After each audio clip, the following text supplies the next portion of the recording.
இடம்பெற்றிருக்கின்ற ஒரு துறை நகர்ப்புற வளர்ச்சித்துறை, குடிநீர் வழங்கத்துறை. அந்த துறையிலே அமலாக்கத்துறை இன்றைக்கு ஆய்வு செய்யப்பட்டு சோதனையிடப்பட்டு அந்த சோதனையிலே கிடைக்கப்பட்ட ஆதாரத்தின் அடிப்படையிலே இவர்கள் மீது நடவடிக்கை எடுக்க வேண்டும் என்று அரசுக்கு உயர்ந்த காவல்துறைக்கு அறிக்கை அனுப்பப்படுகிறது. 3 முறை அறிக்கை அனுப்பப்பட்டது அமலாக்கத்துறையின் மூலமாக. இதுவரை நடவடிக்கை எடுக்கப்படவில்லை.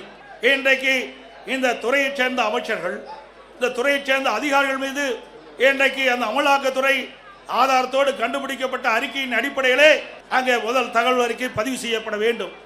ஆனால் இதுவரை செயல்படவில்லை. உடனடியாக அனைத்து இந்திய அண்ணா திராவிட முன்னேற்ற கழக கட்சி உயர்நீதிமன்றத்தில் வழக்கு தொடரப்பட்டு நீதி அரசர் இன்றைக்கு அமலாக்கத்துறை ஆதாரத்தோடு கண்டுபிடிக்கப்பட்டுகின்றது. அந்த ஆதாரத்தின் அடிப்படையிலே அரசு இன்றைக்கு எஃப்ஐஆர் போட வேண்டும் என்று தீர்ப்பு வழங்கப்பட்டது. இதுவரை அந்த உயர்நீதிமன்ற தீர்ப்பை கூட அமுல்படுத்தாமல் புறக்கணிக்கின்ற அரசு திரு ஸ்டாலின் தலைமையில் இருக்கின்ற அரசாங்கம் என்பதை நேரத்தில் நினைவு கொள்ள வேண்டும்.